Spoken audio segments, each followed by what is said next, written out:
Hey friend, quick note. I'm taking a summer break to rest, realign, and finish some exciting things behind the scenes.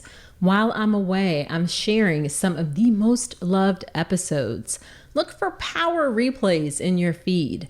Whether this is one of those episodes or this is a gem you found on your own from the archives, enjoy. Wishing you a joyful summer, and I will see you in October. Welcome to this Dr. Nicole Says episode. Nothing should happen to you during your birth without your consent.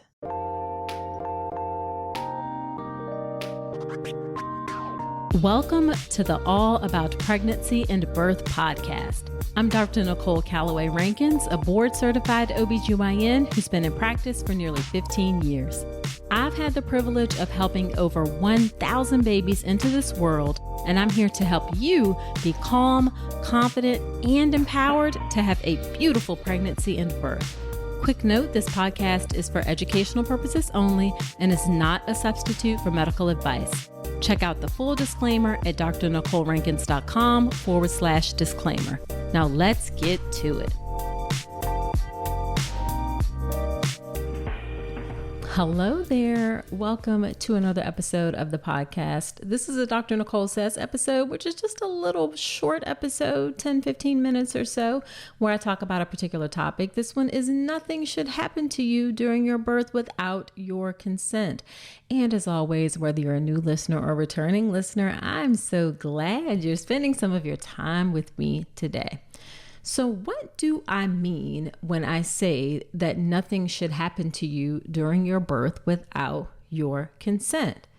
That means before anything is done, whether that is a vaginal exam, whether that is breaking your water, whether that is doing something like an episiotomy, there is a discussion about the benefits, the risk, alternatives, and your doctor needs to receive your explicit consent before proceeding.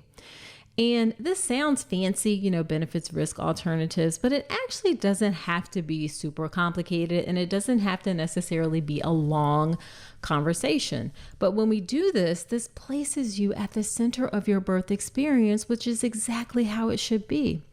Too often in our U.S. maternity system, we do things without asking for this explicit consent. And I'll say it's not that we are doing so with any malice or any bad intent. It's just something that has become customary in the way that we approach birth. People can be quite nice, but still do things without asking for your consent. A big one is vaginal exams. So what I'm going to do is I'm just going to play through a couple of scenarios to help you understand the difference of what I mean about what consent actually looks like, okay? And how we can often be nice, but not necessarily ask for consent like we should. Okay, so here's an example of coming into a birth and then going ahead with the vaginal exam without really asking for consent, okay? So something that goes like this. Hey, I'm Dr. Rankins. I'm the OB doctor on call. I'm just here to check your cervix and see what progress you've made during labor, okay? So what I need you to do is just put your ankles together and you're going to let your legs flop out to the side, all right? And you're just going to feel my 2 fingers here, feel a lot of pressure, and I'm just going to check your cervix and we'll kind of see where things are. Unfortunately, that's often how vaginal exams are presented during labor. And let me give you an alternative of how actually it should be. Okay, so it should go something more like this. Hey, I'm Dr. Rankins. I'm just checking in to see how things are going with your labor. I'm the OB doctor that's on call. If it's okay with you, I would like to do a vaginal exam and see how dilated you are to see what progress has been happening during labor. This just helps us to know how things are going. So then at that point, I actually wait for the person to say yes or no. It's okay to do the vaginal exam. And then if they say yes, it goes something like this. Okay, do you need to use the restroom first? It can be a little uncomfortable if you have to use the restroom. Then again, I wait. If they need to go to the restroom, then they can go to the restroom first and then they come back. And then it's like, okay, we talk about the exam. All right, so what you can do is put your ankles together, let your legs relax out to the side. If anything hurts while I'm doing this, just tell me to stop and I'll stop.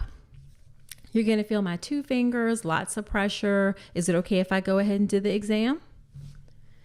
So then right there, I ask again, is it okay to go ahead and do the exam before we proceed? And then after that, the exam happens. So can you see the difference between the two? And the first one, I kind of barged in. I said, hey, I'm here to check your cervix. I'm going to check your cervix.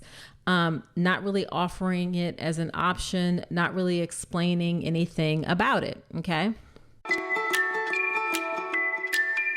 Pregnancy is too important for guesswork, but most prenatal vitamins, they've actually never been tested in pregnant women, which is kind of wild. That's why I respect what Ritual is doing. Their essential prenatal is backed by a 24-week clinical trial.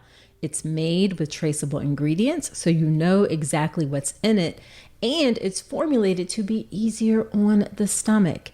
As an OBGYN, I care about what goes in your body, and Ritual is one of the few companies actually putting science behind their supplements. Don't settle for less than evidence-based support. Get 25% off your first month at ritual.com/Dr. Nicole. Start Ritual or add Essential Prenatal to your subscription today.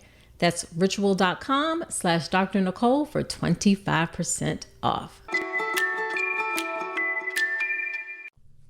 And then the conversation can go different ways. If you decide, like, for instance, no, that you don't want your cervix checked, then we talk about, like, okay, when would you like to have your cervix checked? Or what are your thoughts about how you want things to proceed with your labor? It opens up a possible discussion or a conversation. But again, it's not just a come in, I'm going to check your cervix, I'm going to do this.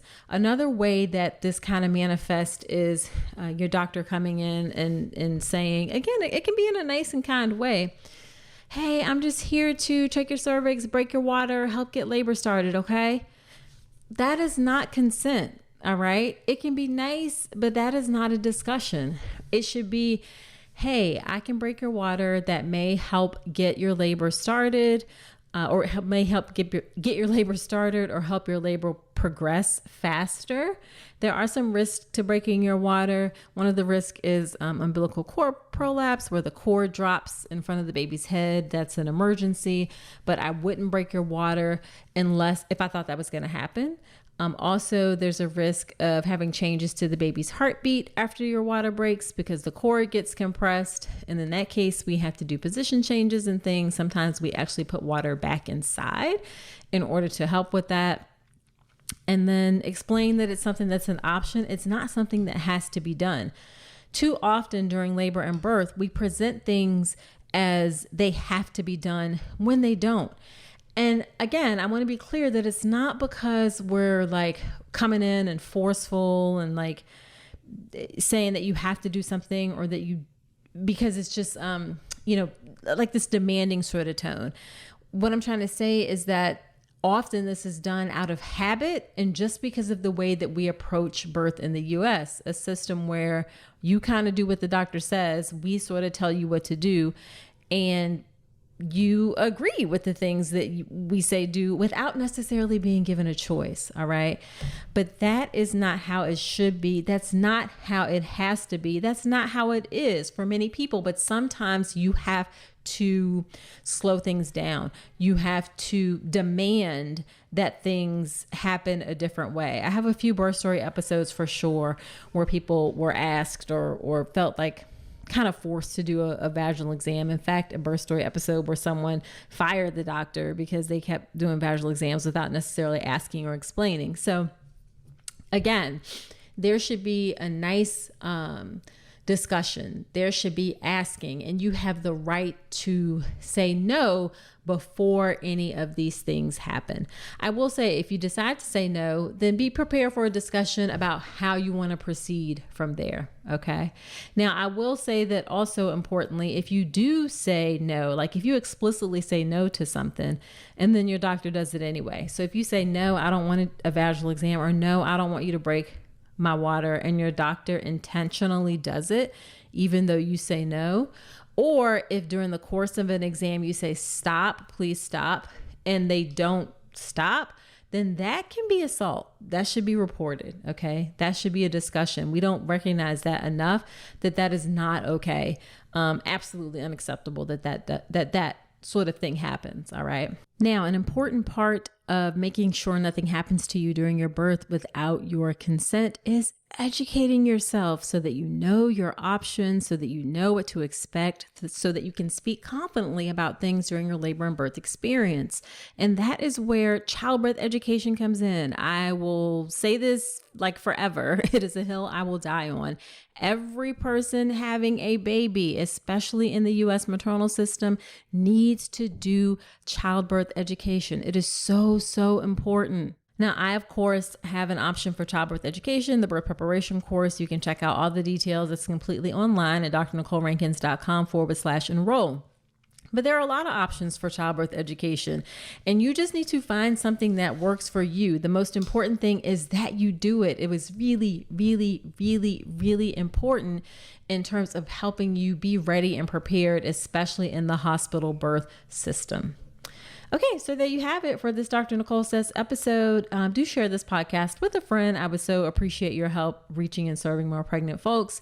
Be sure to subscribe to the podcast wherever you're listening to me right now. Shoot me a DM on Instagram. Follow me on Instagram for more great information. I'm on Instagram at Dr. Nicole Rankins. I love to hear what you think about the show. Love any suggestions for the show.